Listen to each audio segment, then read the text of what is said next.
There comes a moment in every life when the noise fades, the chase slows, and a strange, sacred silence takes its place. For some, that moment comes early, for others, it arrives late, but for many, it comes after 60. You wake up one morning, and something feels different. The world didn't change overnight. But you did. Your heart no longer races to prove anything, your soul no longer begs for validation, your bones move a little slower, but your wisdom moves faster. This is not the beginning of the end, this is the beginning of the real beginning, because after 60, you stand at a threshold, a quiet doorway between the person you were told to be, and the person you were always meant to become. You see, the first half of life is noisy, it's filled with proving, pleasing, performing, you're chasing careers, building families, paying bills, surviving storms, you carry everyone else's expectations like bricks on your back, you live for someday. But someday finally arrives, and it whispers, now is the time to live differently. This is not the season to shrink, this is not the time to hide, or feel useless, or fade away. No, this is the time to reclaim yourself, to simplify, clarify, and beautify your inner world, because the truth is, what comes after 60 is not decay, it is distillation. Life after 60 isn't about having more, it's about needing less and being more. You begin to see with a new kind of vision, not through your eyes, but through your experience. You stop judging yourself by numbers, how much you earn, how young you look, how fast you move. You start measuring your life by peace, by presence, by how deeply you can sit in silence and still feel full. This is the sacred threshold. You are no longer just growing older, you are growing deeper. You are no longer collecting things. You are collecting meaning. You no longer fear letting go, because now you understand, the lighter you travel, the farther you go. So take a breath, feel it, this moment, this season, this quiet, golden doorway. It's not the end of your story, it's the chapter where your real story finally begins, because after 60, life doesn't end, life begins, now. What are the things you no longer need to carry with you on this sacred path? Let's begin with the first, and perhaps the heaviest, burden of all. One of the heaviest burdens we carry through life is the weight of other people's expectations. We spend years, sometimes decades, trying to be enough for others, good enough for our parents, polite enough for society, loyal enough for friends, selfless enough for our children, strong enough for our partners. We mold ourselves like clay, stretching thin, bending backward, saying yes when we meant no, all because we feared one thing more than failure, disapproval. But here's the truth no one told you when you were younger. Living to please everyone slowly empties you. It doesn't make you more loved, it makes you more lost. And now, after 60, something shifts. You begin to ask, what if I stop asking for permission? What if I live for something truer than approval? Let me tell you something radical, something rare, and something real. You don't owe anyone the version of you that keeps you small. You don't have to pick up every call. You don't have to agree just to avoid conflict. You don't have to smile when your heart feels heavy, because the truth is, when you stop trying to please everyone, you begin to honor yourself, and that, my friend, is freedom. It's not selfish, it's sacred. Self-honor is not arrogance, it is alignment. It is standing tall in your values, speaking truth with kindness, and choosing peace over performance. Think about it. How many precious moments did you waste trying to be liked? How many times did you shrink your joy to fit into someone else's comfort zone? But after 60, no more. No more apologizing for being who you are. Now, you walk into rooms with quiet confidence. You speak less, but what you say carries weight. You laugh fully, cry freely, and rest deeply, because you're no longer pretending. You don't need a crowd to validate you. You've lived, you've endured, you've earned the right to be exactly who you are, without guilt. The people who truly love you, they don't need you to be perfect, they need you to be real. So stop watering yourself down for people who never learned how to appreciate depth. Stop saying yes to things that steal your energy. Start saying yes to your truth. Because the most beautiful thing about growing older isn't that you stop caring, it's that you finally care about what really matters, and people pleasing, it's no longer on the list.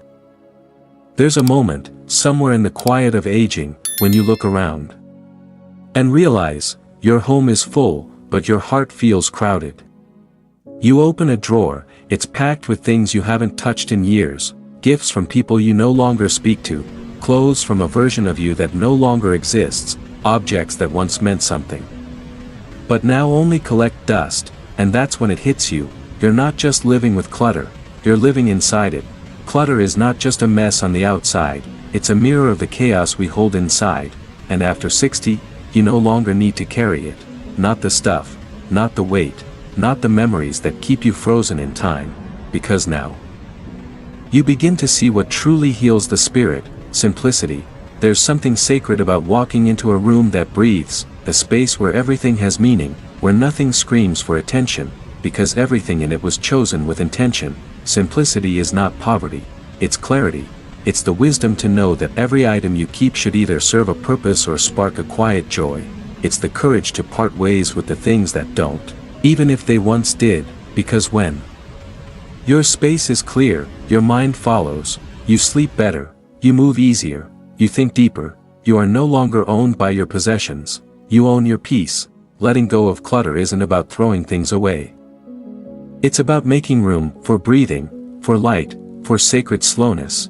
It's about being able to sit in a chair, sip tea by the window, and feel no pull, no pressure, no noise, just stillness. You've earned that stillness, because when the house is quiet and the shelves are bare, what remains is what truly matters: the laughter of your grandchildren echoing through the hall, the scent of your favorite candle, the sunlight warming your face, a good book, a soft chair, a deep breath. That's not emptiness, that's abundance. So yes, after 60, you don't need clutter. What you need is space to breathe, to think, to remember who you are beneath the piles. Let every drawer you empty be a step closer to your truest self. Let every item you release be a thank you to the past and an invitation to peace. Not everyone you lose is a loss. Some departures are blessings dressed as heartbreaks. After 60, you begin to see relationships through a clearer lens, not just who calls on your birthday, but who truly brings peace into the room when they enter, not just who shares your blood, but who nourishes your spirit, because the truth is, time reveals everything, and as you grow older, something sacred happens. You no longer have the energy to entertain what drains your soul. You no longer have the patience for gossip, drama, manipulation, or silent punishments wrapped in polite smiles. Why? Because your emotional energy is gold, and by now, you've learned, some people are not meant to walk with you into your next chapter. Not because you stopped loving them, but because they stopped respecting you.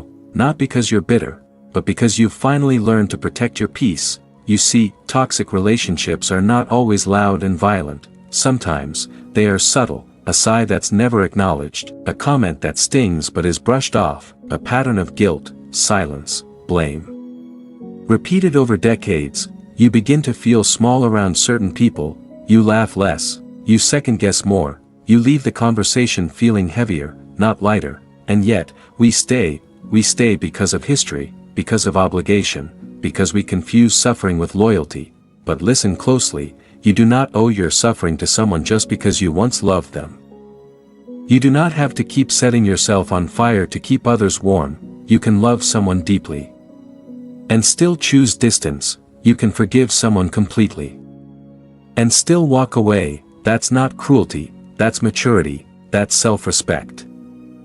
After 60, your emotional health is no longer a negotiable luxury, it's your foundation. And when you cut ties with toxicity, you don't just lose a person, you gain yourself, more laughter, more calm, more mornings with coffee and no knots in your stomach, more days that begin in peace and end in gratitude. Imagine this: a phone that doesn't ring with anxiety, a visit that doesn't feel like walking on eggshells. A life where you are surrounded by people who uplift you, listen to you, honor you. That life begins the moment you say, I choose peace over pleasing. So say goodbye with grace, say goodbye with love, say goodbye without guilt, because you are not cruel for protecting your heart, you are wise. There was a time you wanted to be seen, but now All you want is to be understood. When we were younger, the world whispered a lie into our ears, that success had a look, a certain title, a certain house, a certain income bracket, a certain number of admirers, awards, or zeros in the bank, and like millions of others, we chased it, relentlessly, sacrificing sleep, sacrificing peace, sometimes even sacrificing ourselves. But after 60, you begin to see the truth. Success has nothing to do with applause, and everything to do with alignment. You don't need a luxury car in the driveway. You don't need people envying your lifestyle. You don't need trophies on the shelf.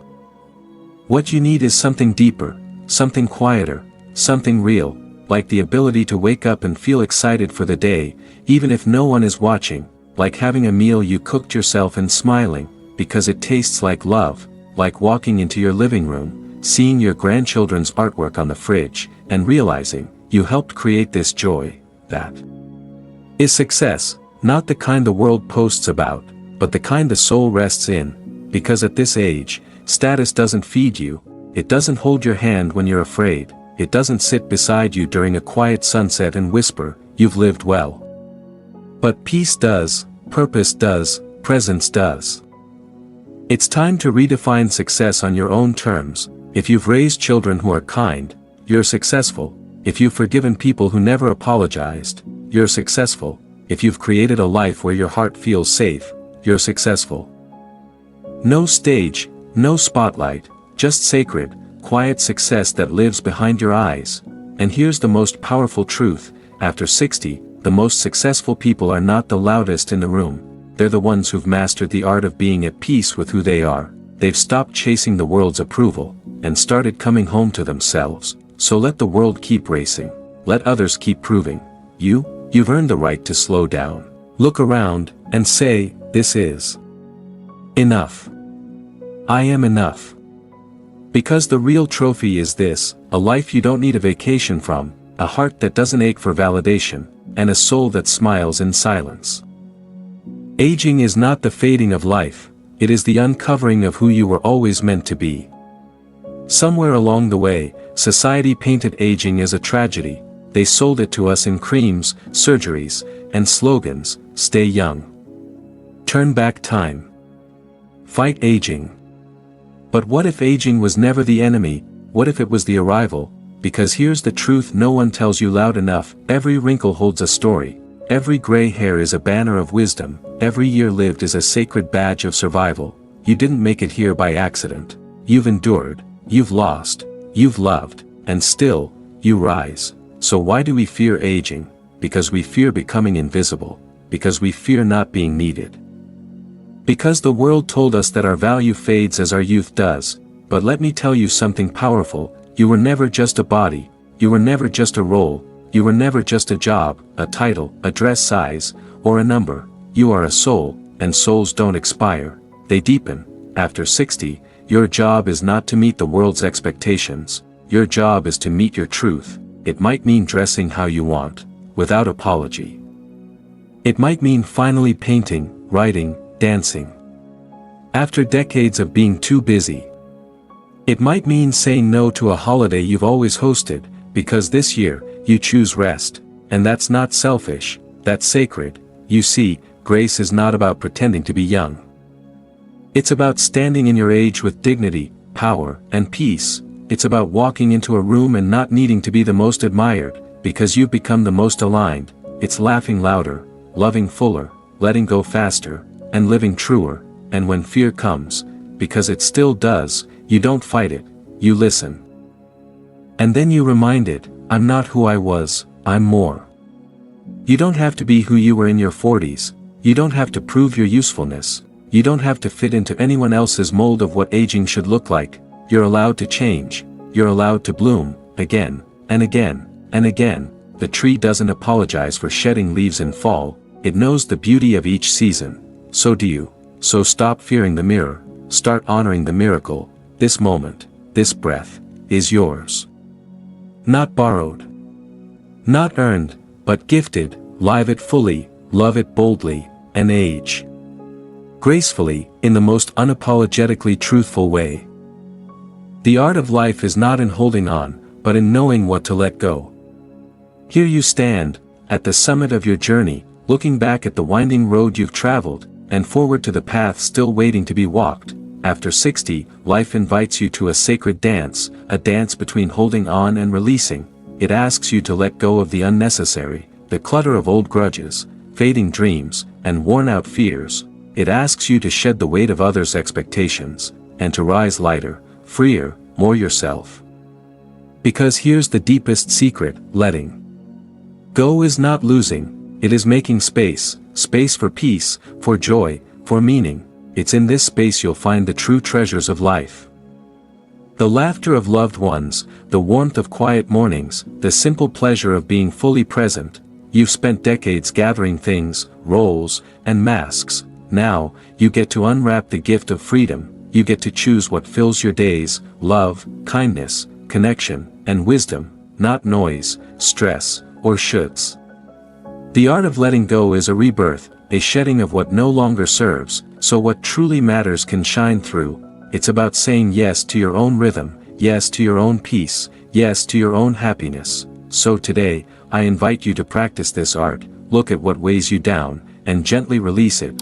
Watch how your shoulders relax, how your heart breathes deeper, how your spirit soars lighter, because after 60, life is a precious gift, meant to be lived fully, freely, beautifully. If this journey has touched your heart, if these words have sparked something inside you, please take a moment to like, share, and subscribe. Join our community where we honor the wisdom of age, and celebrate the art of living well, every single day. Together, let's continue embracing what truly matters. Because life after 60 is just the beginning. Thank you for listening, and here's to your beautiful journey ahead.